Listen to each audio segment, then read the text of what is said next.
ஒரு குழந்தை அழுதுகிட்டே இருக்குது. அந்த குழந்தைய நீங்க ரொம்ப சித்திரவதை பண்ணிக்கிட்டே இருக்கீங்க. குழந்தையோட மனசை புரிஞ்சிக்காத மனிதரா நீங்க இருந்து இப்ப மிருகமா மாறிட்டீங்க. அந்த குழந்தை எந்த குழந்தை? அந்த குழந்தைக்கு எப்படி அதை அமைதிப்படுத்தலாம்? அந்த குழந்தைய அமைதிப்படுத்துறதுக்கு அப்புறம் உங்க வாழ்க்கை எப்படிப்பட்ட மாற்றத்தை ஏற்படுத்த போகுதுன்றதை யோசிச்சு பாருங்க. பலரோட சாபம் உங்ககிட்ட தொடர்ந்து இருக்குது. அந்த சாபத்தின் வெளிப்பாடு வாழ்க்கை இப்படி. அப்ப அந்த சாபத்தை தீர்க்கணும்னா எந்த மாதிரியான விஷயங்களை நீங்க உடனுக்கு உடனே செய்யணும்? உங்க மனநிலை எப்படிப்பட்ட ஒரு மாற்றத்தை ஏற்படுத்தணும் அப்படின்றத இந்த பதிவில் சொல்லப்பட்டு உள்ளது. நல்லவர்கள் கேட்டதை கடவுள் கொடுப்பாததுக்கு காரணம் விதியோ கர்மாவோ இல்லை, வேற ஒரு விஷயம். அந்த விஷயத்தை என்னன்னு தெரிஞ்சுக்கிட்டு அதை சரி பண்ண முயற்சி பண்ணாதான வாழ்க்கையில வெற்றி கொடி கட்ட முடியும். ஸோ இப்பவும் சொல்றேன், அந்த குழந்தை இப்பயும் கதறி அழுகுது.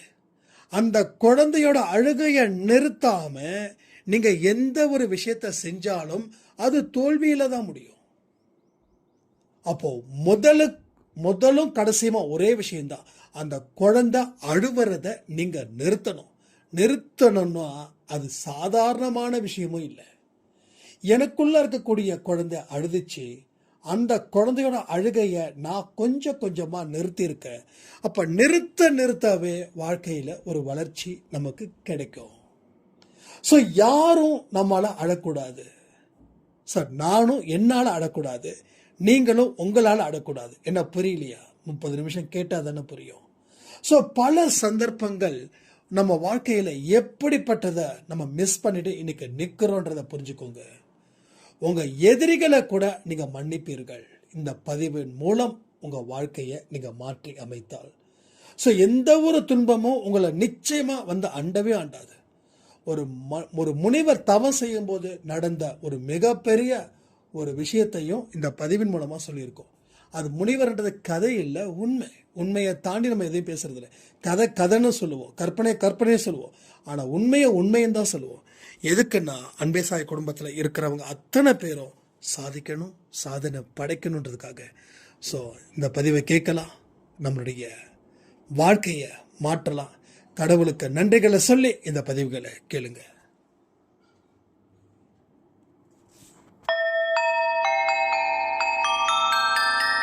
ஓம் சாயிரா சாயிரா, ஓம் சாயிரா சாயிரா, ஓம் சாயிரா சாயிரா, அன்பே சாயிரா, பேரன்பே சாயிரா, அகிலம் தளிக்க ஆத்மா விழிக்க அனுதினம் சாயிரா, எங்கள் அன்பே சாயிரா.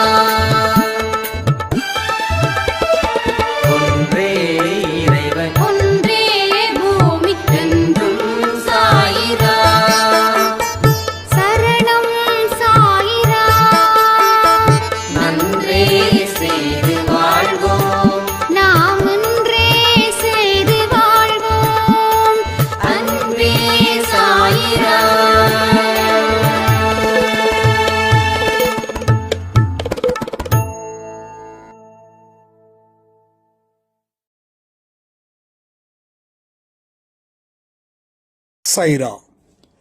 என் உயிரானவர்களே, இன்று இரவு 8 மணிக்கு வீடியோ பதிவு 1 hour. ஸோ நேரத்தை கொஞ்சம் ஒதுக்கி அந்த பதிவை கேளுங்க. நிறைய விஷயங்கள் நாம்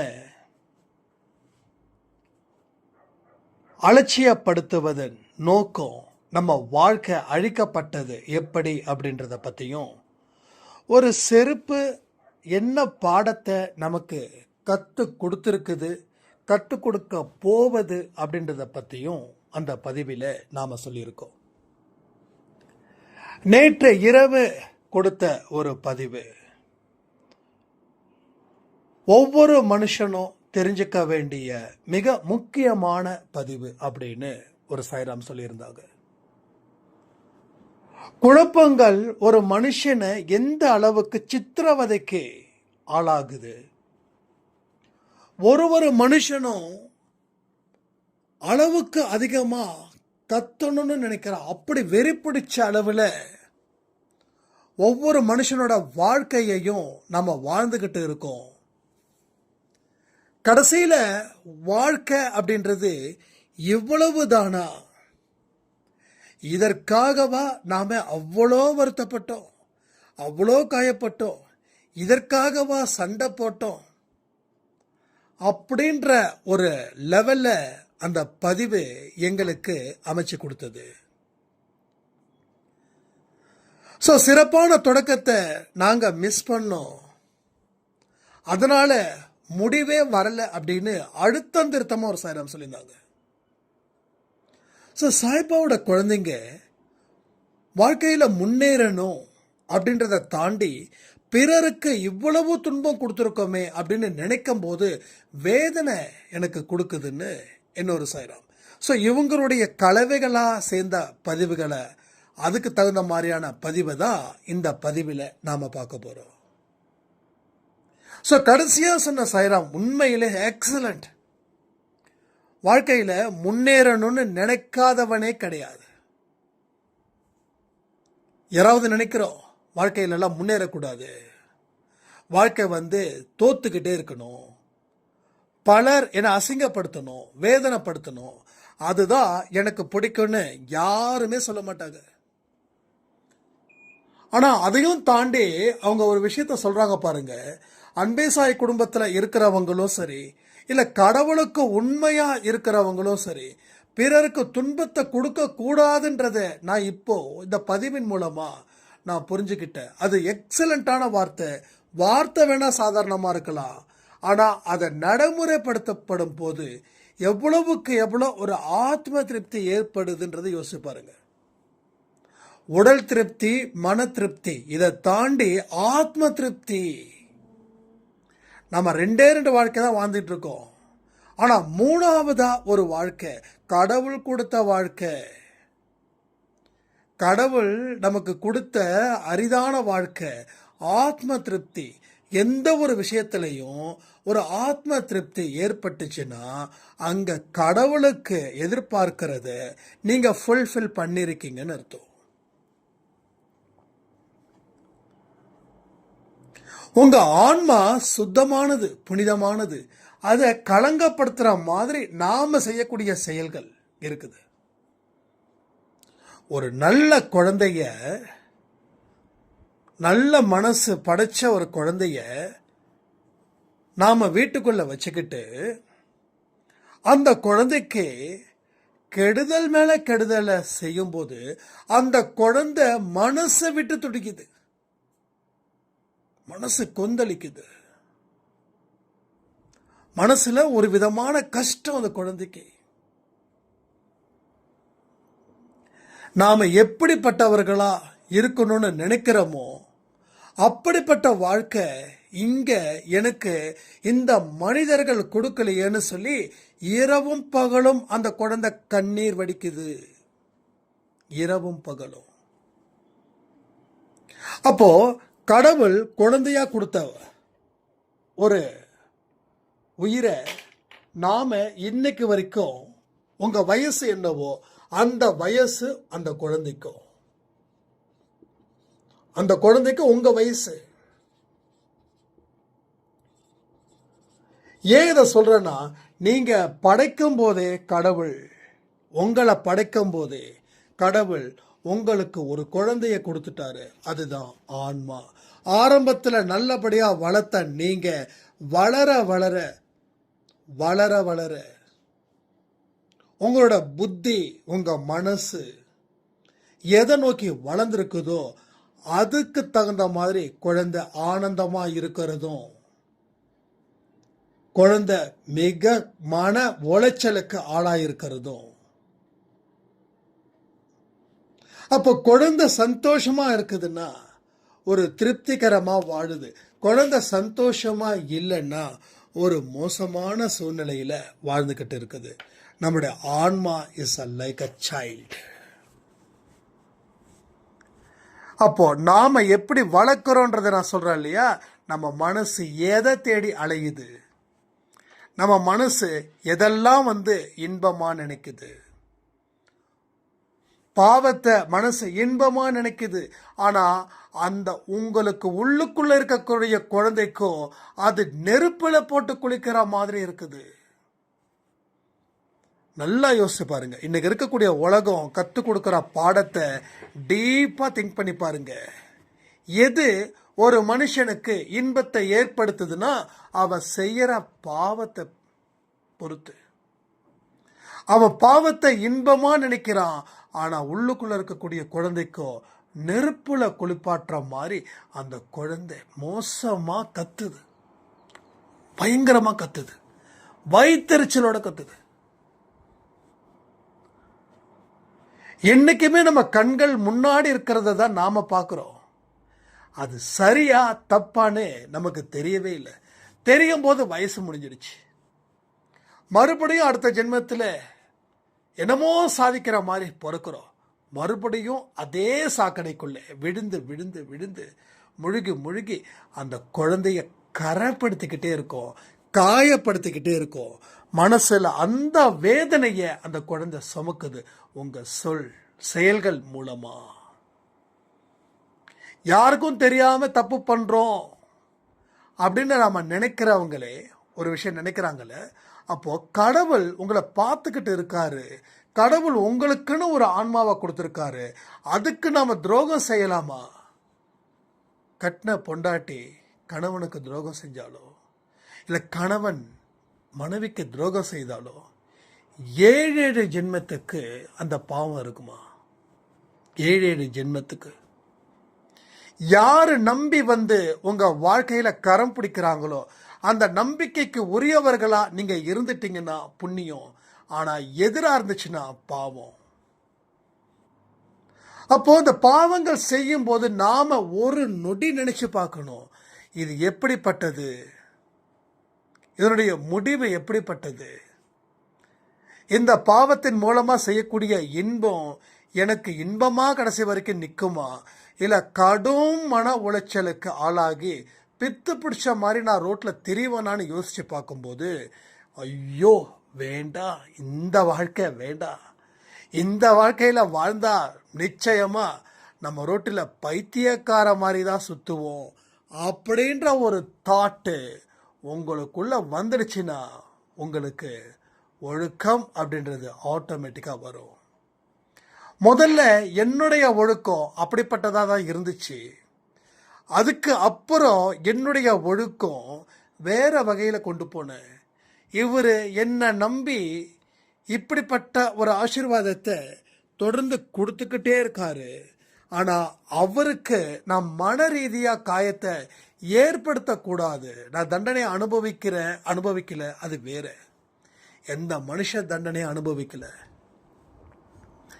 அப்போ பாவம் செய்யறோம், சந்தோஷம் இருக்குது. அடுத்தது தண்டனை அனுபவிச்சா என்ன, அனுபவிக்காட்டே என்ன. இந்த மனித மிருகங்கள் இந்த பெண்களை பலவந்தப்படுத்துவாங்கல்ல, அவனுக்கு தெரியும் இந்த விஷயத்தை, இப்படிப்பட்ட ஒரு விஷயத்தை செய்யும்போது நமக்கு ஜெயில் தண்டனை உறுதின்னு. அதையும் தாண்டி அவன் செய்கிறான்னா அவன் துணிஞ்சுதான் செய்கிறான்னு அர்த்தம்.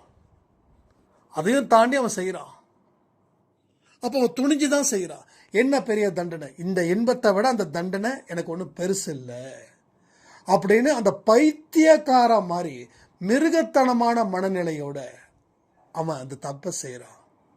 அதுக்கப்புறம் போலீஸ் அவனை உலுக்கி எடுக்குது, மாவு கட்டு போட வைக்குது, எல்லாம் பண்ணுது. ஆனால் அப்பயும் திருந்துறானா, மறுபடியும் அந்த இன்பத்துக்குள்ள போறான். ஏன்னா அந்த இன்பத்தை விட துன்பம் பரவாயில்லன்னு நினைக்கிறான்.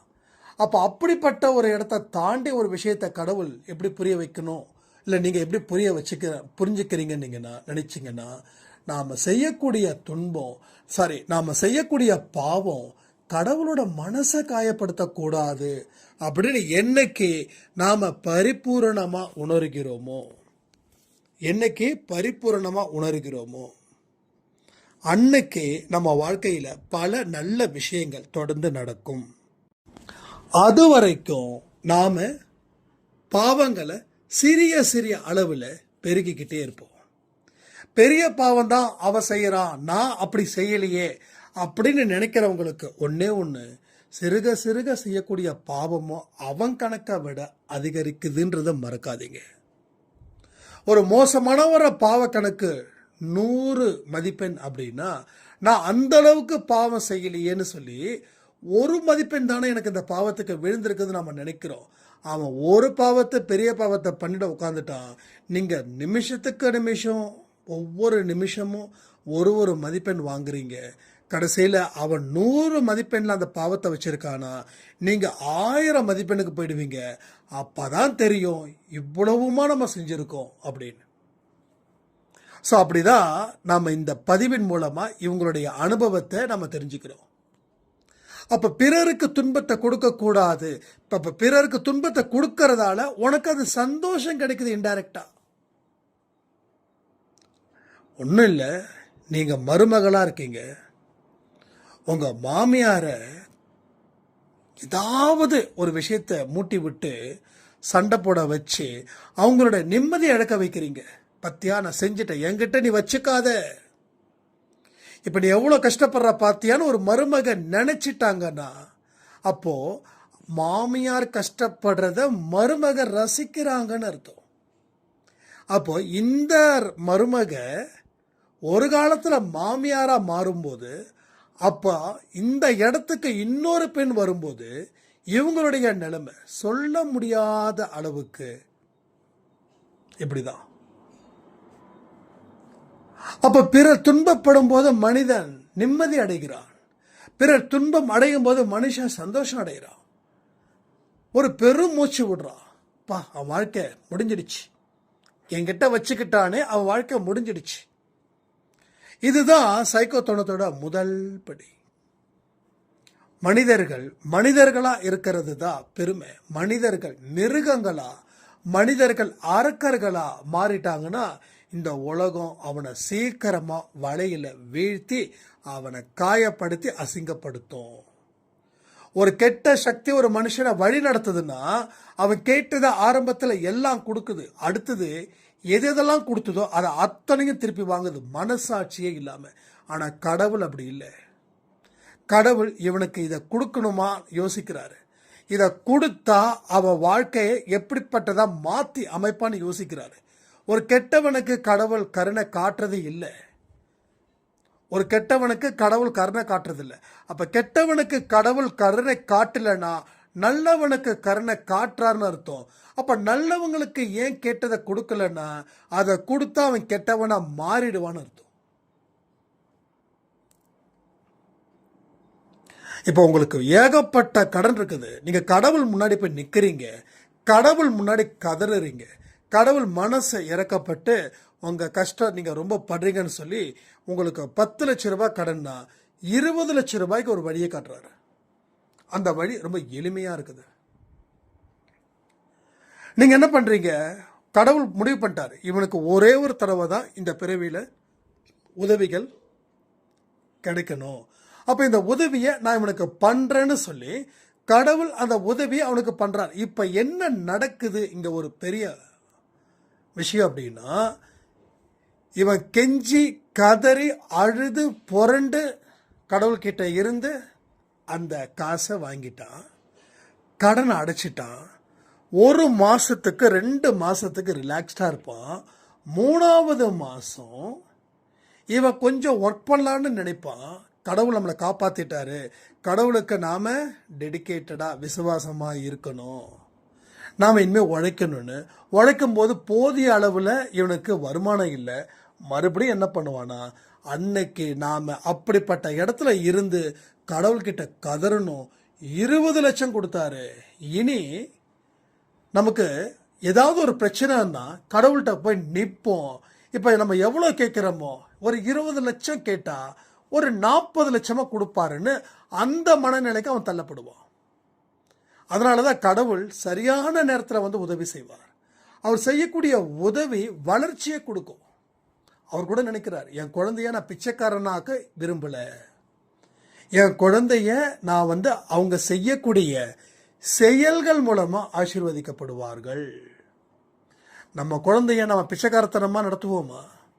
நம்ம குழந்தை என்ன பண்ணுவோம், நம்ம குழந்தை எங்கேயும் கை ஏந்தக்கூடாது, கை கட்டி நிற்கக்கூடாது, அவமானத்தை சந்திக்கக்கூடாது. குழந்தை என்னைக்குமே தன்னம்பிக்கையோட தன்மானத்தோட வாழணும்னு பெத்தவங்க கனவு.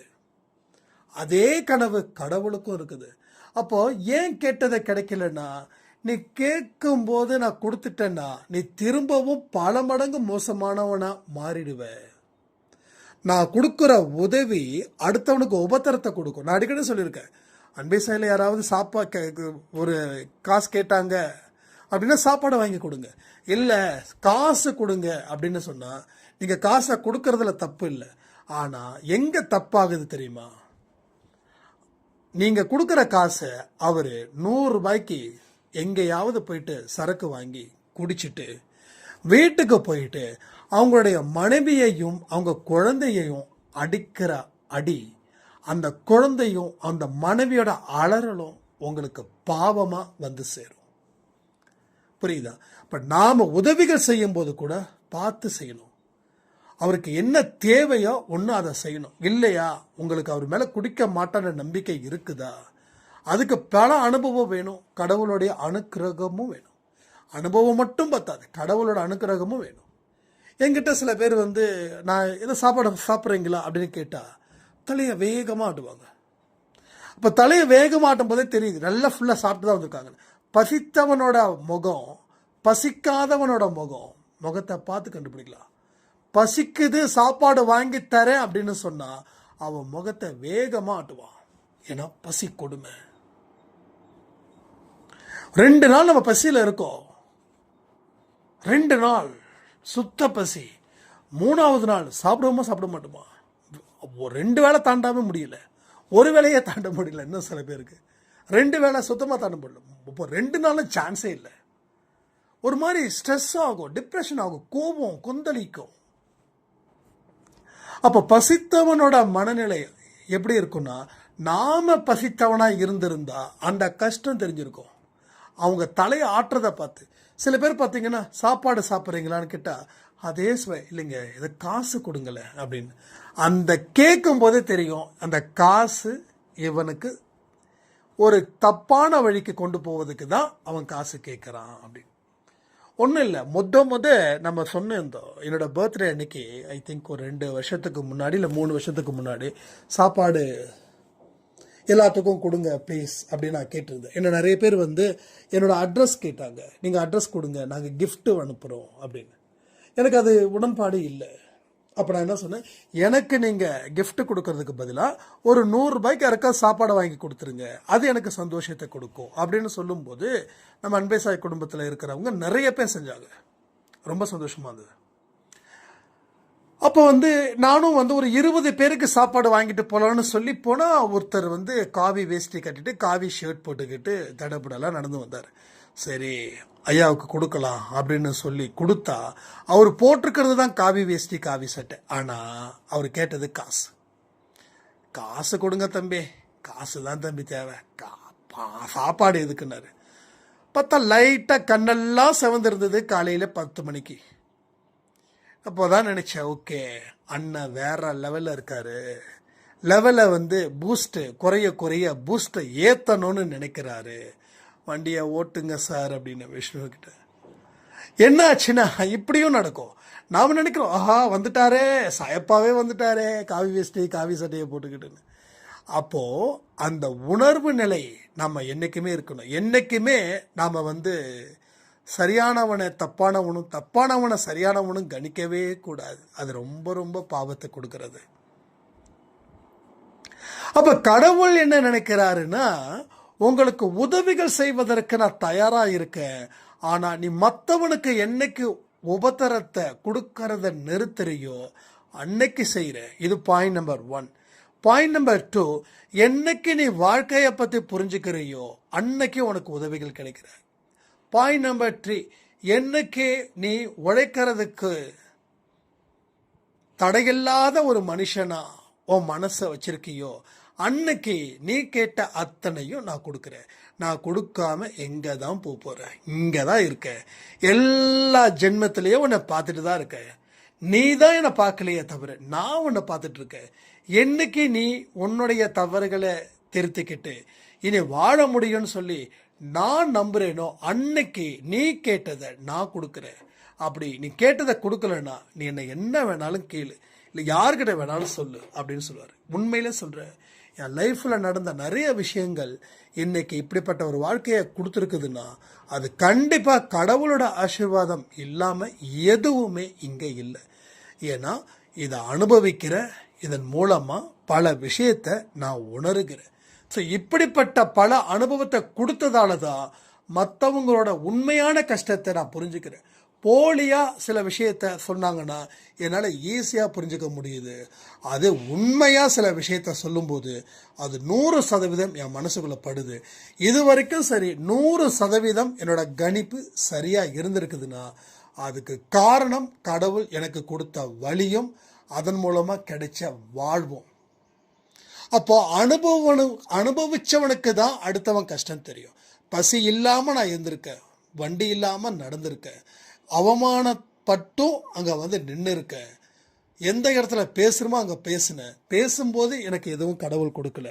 என்னைக்கு பேசுகிறத கேட்டேனோ, என்னைக்கு மனசுக்குள்ள என்னோட கடவுள் என்னை காப்பாற்றுவாருன்னு சொல்லி உறுதியாக நம்பினனோ அன்னைக்கு நான் காப்பாற்றப்பட்டேன். அவ்வளோதான். மனசில் இருக்கக்கூடிய ஒரு விஷயத்தை மட்டும் நம்ம மாற்றி திங்க் பண்ணி அந்த இடத்துல உறுதியோடு இருந்தோம் அப்படின்னா வாழ்க்கையில் நீங்கள் நினைச்சதை விட நினைக்காததை அவர் அள்ளி கொடுப்பாருன்ற ஒரு விஷயத்தை நீங்கள் புரிஞ்சுக்கிட்டீங்க, வாழ்க்கை செம்மையாக இருக்கும். இதே சந்தோஷ் ஒரு 10 வருஷத்துக்கு முன்னாடி கடன் கொடுத்தவன் எல்லாம் செத்து போனால் எப்படி இருக்கும்னு யோசிச்சான். ஏன்னா இன்னைக்கு எதிரிகள் வாழணும், நண்பர்கள் வாழணும், அத்தனை உயிரினமும் வாழணும் அப்படின்ற ஒரு விஷயத்தை ஏன் நான் இங்கே சொல்கிறேன்னா எனக்கு கடவுள் கொடுத்த அனுபவம். ஒரு மனுஷன் தப்பு பண்ணுறான், அவன் நமக்கு எதிராக இருக்கிறான்னா அவனை டிபெண்ட் பண்ணி இருக்கக்கூடியவர்களை நான் பார்க்குறேன். அதனால் சரி நமக்கு தான் எதிராக இருக்காங்களே தவிர அவங்க குடும்பத்தை காப்பாற்றுவதற்கு இவர் சரியான ஆளாக இருக்கிறாரே அப்படின்னு நினைக்கும்போது அவருக்கு நல்ல புத்தியை கொடுத்து அவங்க குடும்பம் நல்லா இருக்குன்னு சொல்லி வாழ்த்தும் போது அது மிகப்பெரிய அளவில் ஒரு ஆன்மாவை குளிர்விக்கிற மாதிரி. ஸோ நீங்கள் பார்க்குறீங்க ஒரு மனுஷனை உடலும் சதையுமா, அது உடலும் சதையும் இல்லை, அது வெறும் ஒரு மாயை தோற்றம். உள்ளுக்குள்ள ஒரு ஆன்மா இருக்குது அப்படின்னு நினைக்கும் போது அந்த ஆன்மாவை நாம் அளவுக்கு அதிகமாக நம்ம நேசிப்போம். ஏன்னா என்கிட்ட இருக்கிறது தான் உங்ககிட்ட இருக்குது. நான் உங்களை திட்டுனா என்ன நான் திட்டுற மாதிரி. அப்போது இப்போ எதிரிகளோட குழந்தைகள் கூட உங்களை பார்த்து சிரிச்சிட்டாங்கன்னு வச்சுக்கோங்க, நீங்கள் அந்த குழந்தையுமா பழி வாங்குவீங்க? பழி வாங்க மாட்டோம். அப்போது அந்த குழந்தை அப்படின்றது உங்களோட ஆன்மா, உங்களோட குழந்தை தான் அங்கேயும் இருக்குது, அந்த குழந்தை தான் உங்ககிட்டயும் இருக்குது. ஸோ எல்லா மனுஷங்கக்கிட்டேயும் ஒரே மாதிரி தான் இருக்குதுன்னு நீங்கள் என்னைக்கு அந்த விஷயத்தை உறுதியாக ஃபாலோ பண்ணுறீங்களோ, கடைசி வரைக்கும் துணிஞ்சு நிற்கிறீங்களோ, உங்களுக்கு மிகப்பெரிய மாற்றத்தை சாய்ப்பா நிச்சயமாக ஏற்படுத்துவார். இதில் எந்த சந்தேகமும் இல்லை. ஸோ அப்படிப்பட்ட இடத்துல தான் நாம் வாழ்ந்துக்கிட்டு இருக்கிறோம். நம்ம வாழ்க்கை முறை சரியில்லை, வாழ்க்கையில் எல்லாமே முறைப்படி நடக்கலை.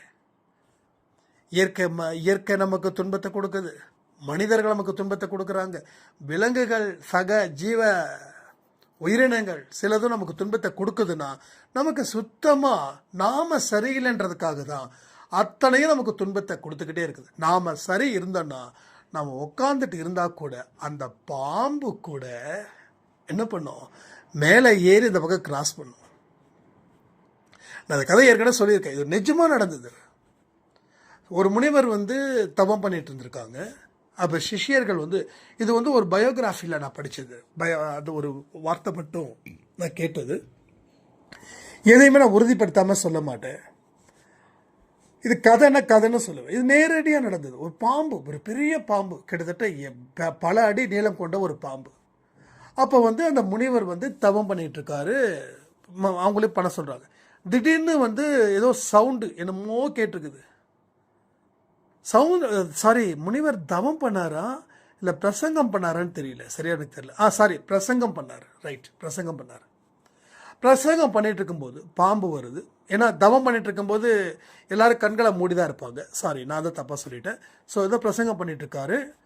அப்போ கிட்டத்தட்ட இப்போ ஒரு 10-20 பேர் முனிவருக்கு எதிராக உட்காந்துருக்காங்க. முனிவர் 10 அடி தள்ளி கொஞ்சம் நின்று உட்காந்து பேசிகிட்டு இருக்காரு. அப்போது ஒரு பாம்பு வருது. அதில் 1, 2, 3 சிஷ்யர்கள் பார்த்துட்டு பயப்படுறாங்க. ஏன்னா இப்போ முனிவர்கிட்ட பாம்பு வருதுன்னு சொன்னால் அவருடைய கோபத்துக்கு ஆளாயிடக்கூடாது, அதே நேரத்தில் முனிவருக்கும் ஒன்று ஆயிடக்கூடாதுன்னு சொல்லி பக்தியும் அன்பும் கலந்து அவங்க கவனிச்சிட்டு இருக்காங்க. அவர் பிரசங்கம் பண்ணுறதை கவனிக்கல. பாம்பு மெல்ல வருது வருது வருது வருது. ஆனால் முனிவருக்கோ பிரசங்கத்தில் முழு ஈடுபாடு. அவர் உட்காந்துருக்காரு. நார்மலாக கீழே எப்படி உட்காந்துருக்காரு. அவருடைய தொடையில் இந்த பக்கம் ஏறி அந்த பக்கம் தொடையில் இறங்கி அது பாட்டுக்கும் போகுது. ஸோ யாருக்கும் எந்த பிரச்சனையும் இல்லை. எப்படி நடந்தது? இதே நாம உட்காந்துருந்தோன்னா பாம்பு என்ன பண்ணியிருக்கோம்? அதான். அப்போது அந்த முனிவருடைய மனநிலை, அந்த பாசிட்டிவிட்டி, அவர் எந்த ஒரு உயிரினத்துக்கும் தீங்கு இழைக்கலன்றது எப்படி அந்த பாம்புக்கு தெரியுது? பாம்பு ஏன் உங்களை கொத்துதுன்னா நீங்கள் பாம்புக்கு அச்சுறுத்தலை கொடுப்பீங்கன்னு சொல்லி தான் தன்னை பாதுகாத்துக்க பாம்பு உங்களை துரத்துது. ஓகேவா? உங்களை தேடி துரத்தலை. அது இருக்கிற இடத்துல நீங்கள் போயிட்டீங்க. அப்போது அது என்ன நினைக்குது? உங்களுக்கு அதுக்கு உங்கள் மூலமாக பிரச்சனை வந்துடும் சொல்லி உங்களை துரத்துது. அப்போது எந்த உயிரினத்துக்கும் தீங்கு இழைக்கலன்ற ஒரு விஷயம் அந்த 5 அறிவு படைத்த பாம்புக்கு தெரியுதுன்னா, அப்போ எப்படிப்பட்ட மனநிலையை கடவுள் நமக்கு கொடுத்துருக்காரு, நம்ம எவ்வளவு கேவலமாக அதை மாற்றி வச்சுக்கிட்டோம். அப்போது அந்த முனிவரோட ஆன்மா அந்த பாம்போட ஆன்மாவுக்கு இருக்கக்கூடிய கான்வர்சேஷன், நான் ஒன்றும் செய்ய மாட்டேன், பிறருக்கு எந்த துன்பத்தையும் கொடுக்க மாட்டேன்னு அந்த முனிவரோட ஆன்மா அந்த பாம்போட ஆன்மாட்ட பேசுது. அந்த பாம்போட ஆன்மாவும் சொல்லுது, என்னுடைய வழியில் நீ எனக்கு எந்த தடையும் ஏற்படுத்தலை, நான் நம்புகிறேன், அதனால நான் போகிறேன் அப்படின்னு சொல்லுது.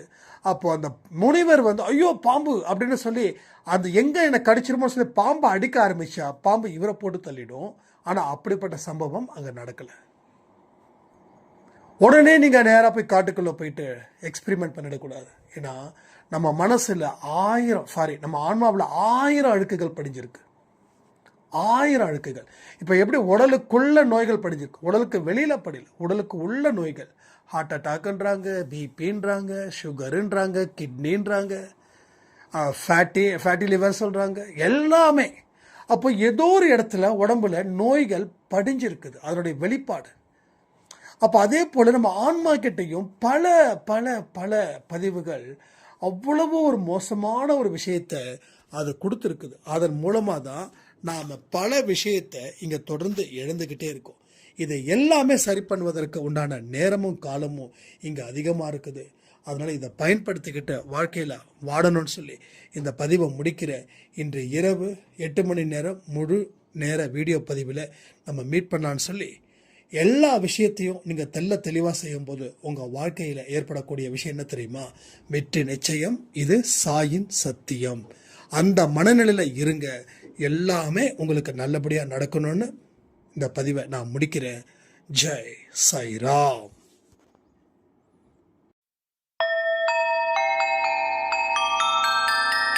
ஓம் சாயிரா சாயிரா, ஓம் சாயிரா சாயிரா, ஓம் சாயிரா சாயிரா, அன்பே சாயிரா, பேரன்பே சாயிரா, அகிலம் தளிக்க ஆத்மா விழிக்க அனுதினம் சாயிரா, எங்கள் அன்பே சாயிரா. ஒன்றே